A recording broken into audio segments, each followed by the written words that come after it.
Assalamualaikum warahmatullahi wabarakatuh. Kami dari kelompok 8 akan mempresentasikan tentang empathy map dari kelompok kami, yaitu mengenai sampah di asrama ITS. Nah, perkenalkan, nama saya Tafes Salati, NRP 065. Di sini saya akan menjelaskan say dari salah satu empathy map, yaitu say-nya yang pertama, tidak tersedianya tempat sampah yang seharusnya. Jadi di asrama itu dalam beberapa lantai kamar hanya tersedia satu tempat sampah. Jadi menurut para user itu kurang. Terus yang kedua, tidak tersedianya tempat sampah sesuai dengan jenisnya. Karena selain kurang banyak, nah pada satu lantai itu biasanya hanya disediakan satu tempat sampah saja, tidak ada jenis sampahnya, jadi semuanya digabung. Nah selain itu juga malas membaca dari penghuni asrama itu sendiri. Jadi kalaupun ada tempat sampah yang tersedia jenisnya, mereka malas untuk membaca dan biasanya kayak langsung buang aja gitu. Terus yang terakhir, malas membuang sampah karena jaraknya yang jauh. Biasanya dari satu lantai itu tempat sampahnya itu ada di ujung, jadi dari beberapa kamar yang di ujung kamar lainnya itu akan malas membuang sampah ke ujung tersebut. Seperti itu. Perkenalan dulu, nama saya Septianti Laili, NRP 037. Di sini ingin menjelaskan mengenai bagian dari empathy map, yaitu think dari sampah di lingkungan asrama mahasiswa ITS. Dan mengenai think itu sendiri, yang pertama menurut kelompok kami adalah kurang pedulinya pihak asrama dalam menyediakan sampah yang memang sudah terpilah jenis-jenisnya. Pada waktu kami mengobservasi dan juga melihat di lingkungan asrama itu sendiri, kebanyakan tempat sampah yang disediakan oleh pihak asrama yaitu hanya seperti satu tong besar saja, tidak ada pemilahan, maksudnya tempat sampah yang memang sudah terpilah seperti organik dan anorganik, plastik dan organik, seperti itu. Tetapi yang kami lihat bersama dengan kelompok kami, yaitu kebanyakan itu hanya menyediakan satu tempat sampah yang berupa tong besar, dan kami sangat banyak sekali menjumpai hal itu di pojok-pojok di lingkungan asrama mahasiswa ITS.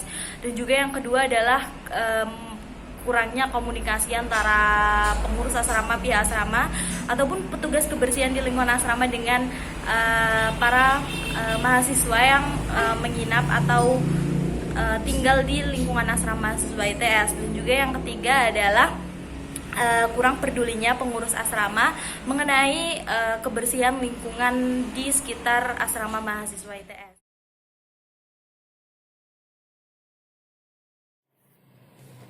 Saya di sini akan menjelaskan do atau yang dilakukan oleh user. Yang pertama, mereka membuang sampah dicampur, dimasukkan dalam plastik yang besar, lalu dibuang di tempat sampah yang ada di depan kamar penghuni asrama. Yang kedua, mereka membuang sampah tidak mempedulikan jenis tempat sampahnya. Jadi mereka dicampur jadi satu. Yang ketiga, mereka membuang sampah yang kering itu dibakar sehingga menimbulkan pencemaran udara. Yang keempat, mereka tidak memilah sampah organik dan anorganik saat akan membuangnya.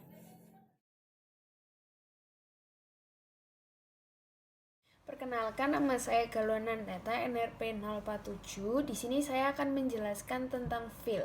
Yang pertama, kesusahan dari para user untuk membedakan antara sampah organik atau sampah anorganik.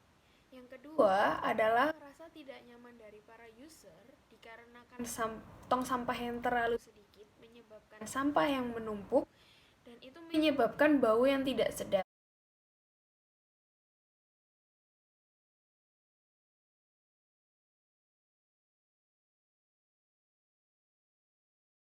Assalamualaikum warahmatullahi wabarakatuh. Perkenalkan, nama saya Salsabila Usrah, NRP 025. Pada kesempatan kali ini saya akan membahas tentang design thinking mengenai user, need, sama insight.